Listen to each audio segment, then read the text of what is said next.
నమస్తే అండి, welcome to astrology by Uma.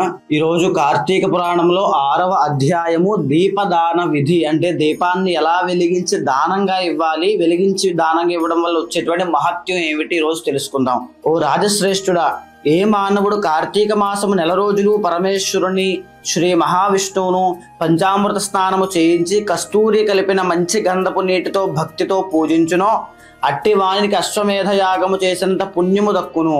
అటులనే ఏ మానవుడు కార్తీక మాసమంతయు దేవాలయమునందు దీపారాధన చేయునో వానికి కైవల్యము ప్రాప్తించును.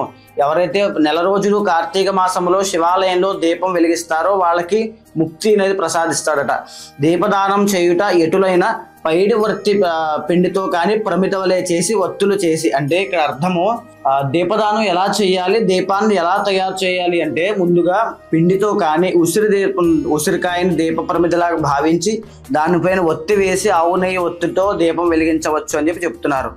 అయితే దీపం వెలిగించి ఆ ప్రమిదను బ్రాహ్మణులకు దానంగా ఇయ్యవలెను, శక్తి కొలది దక్షిణ కూడా ఇయ్యవలెను. ఈ ప్రకారముగా కార్తీక మాసమందు ప్రతిదినము చేసి ఆఖరి రోజున వెండితో ప్రమిదను చేయించి బంగారముతో ఒత్తిని చేయించి ఆవు నెయ్యి నిండుగా పోసి వెనుక చేసిన ప్రకారముగా గోధుమ పిండితో ప్రమిదను చేసి ఆవు నెయ్యి పోసి దీపం వెలిగించి ఈ నెల రోజులు దానము చేసిన బ్రాహ్మణునికే ఇది కూడా దానం ఇచ్చిన ఎడల సకల ఐశ్వర్యములు కలుగుటయే గాక మోక్ష ప్రాప్తి కలుగును. దీపదానం చేయువారు ఇట్లు వచింపవలయను అని ఉంది. అంటే ఇక్కడ ఎలా చెప్పారంటే ఈ 30 రోజులు దానం చేసిన తరువాత ఆఖరి రోజున ఒక వెండి ప్రమిద, ఒక బంగారపు ఒత్తి చిన్నది, దాంట్లో ఆవు నెయ్యి పోసి దీపం వెలిగించి దాంతో పాటు ఎలా అయితే వరిపిండితో ప్రమిద చేస్తున్నారో అలాగే ప్రతిసారి చేస్తున్నట్టుగానే ఆ దీపాలతో పాటు ఈ యొక్క వెండి ప్రమిదని బంగారపు ఒత్తిని కూడా దీపదానంగా ఈ నెల రోజులు ఎవరికైతే దానంగా ఇచ్చారో ఆ బ్రాహ్మణునికే దానంగా ఇవ్వాలట. అలా దీపదానం ఇస్తూ ఈ యొక్క శ్లోకాన్ని చెప్పాలట. సర్వజ్ఞానప్రదం దివ్యం సర్వ సంపత్ సుఖావహం దీపదానం ప్రదాస్యామి శాంతిరస్సు సదా మమ అని స్తోత్రము చేసి దీపదానము చేయవలెను. దీని అర్థం ఏమనగా అన్ని విధముల జ్ఞానము కలుగజేయునదియు సకల సంపదలు నిచ్చునదియు ఈ దీపదానము చేయుచున్నాను, నాకు శాంతి కలుగుగాక అని అర్థము.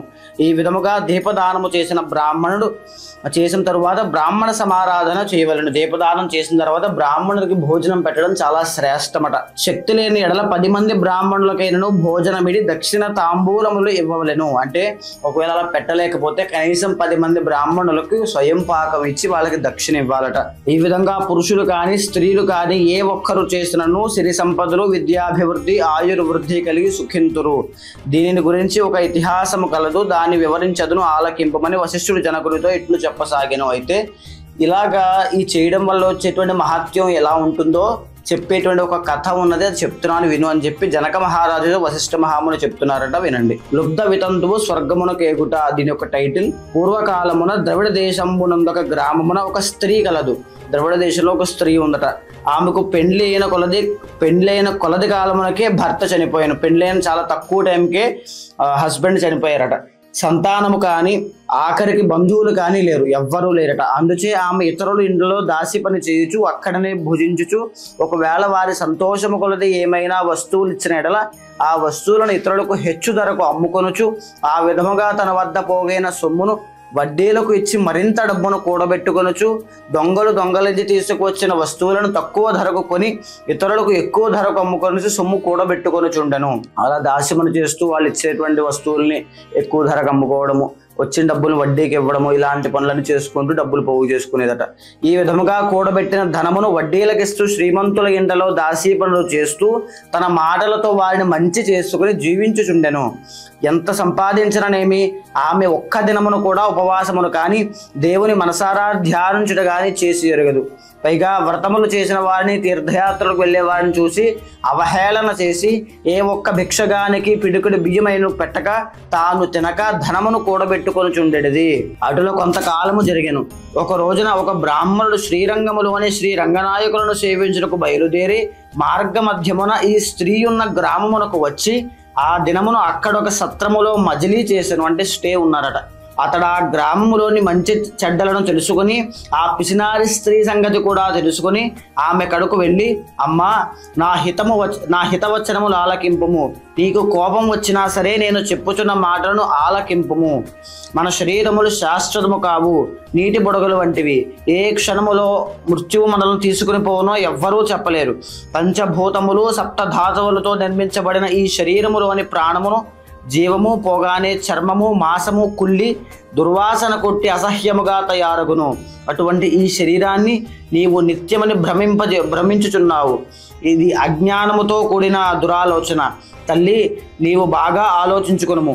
అగ్నిని చూచి మిడత దాన్ని తినేద్దామని భ్రమించి దగ్గరకు వెళ్ళి భస్మమగుచున్నది. అటులనే మానవుడు కూడా ఈ తనువు శాశ్వతమని నమ్మి అంధకారములో పడి నశించుచున్నాడు. కాన నా మాట ఆలకించి నీవు తినక ఇతరులకు పెట్టక అన్యాయముగా ఆర్జించిన ధనము ఇప్పుడైనా పేదలకు దాన ధర్మములు చేసి పుణ్యమును సంపాదించుకునము. ప్రతిదినము శ్రీమన్నారాయణను స్మరించి వ్రతాధికములు చేసి మోక్షమునందుము. నీ పాప పరిహారార్థముగా వచ్చే కార్తీక మాసమంతయు ప్రాతకాలము నదీ స్నానము ఆచరించి దాన ధర్మములు చేసి బ్రాహ్మణులకు భోజనము పెట్టినచో వచ్చే జన్మలో నీవు పుణ్యవతివై సకల సౌభాగ్యములు పొందగలవని ఉపదేశమిచ్చను. ఆ వితంతురాలు బ్రాహ్మణులు చెప్పిన మాటలకు తన్మయురాలై మనస్సు మార్చుకుని నాటి నుండి దాన ధర్మములు చేయుచు కార్తీక మాస వ్రతం ఆచరించుటకు జన్మరాహిత్యమై మోక్షమునొందెను. కావున కార్తీక మాస వ్రతములో అంత మహత్యమున్నది. అయితే ఈ యొక్క స్త్రీ ఎలా అయితే ఆమె యొక్క భౌతిక ప్రపంచంలో డబ్బులు సంపాదించడమే ధ్యేయంగా పని చేసుకుంటూ అందరినీ మంచి మాటలు చెబుతూ కనీసం భక్తి మార్గంలో మాత్రం ఎలాంటి పనులు చేయక దాన ధర్మములు చేయక పుణ్యకార్యములు చేయక పైగా చేసే వాళ్ళని హేళన చేస్తూ ఎలాంటి ప్రవృత్తితో ఆమె బతికేదో ఒక్క కార్తీక మాస మహత్యము వినగానే ఆమె యొక్క మనసు మారింది, చేంజ్ అయ్యింది. అయితే ఇక్కడ యొక్క కథలోని సారాంశం ఏమిటి అంటే కార్తీక మాస మహత్యం వినినంత మాత్రం చేత అలాంటి మనసు ఉన్న వాళ్ళు అలాంటి బుద్ధి ఉన్న వాళ్ళు కూడా మారతారు అని చెప్పి అర్థము. అయితే ఇక్కడతో యొక్క 6వ అధ్యాయం పూర్తయింది. మరో అధ్యాయంలో మళ్ళీ కలుద్దాం. నమస్కారం.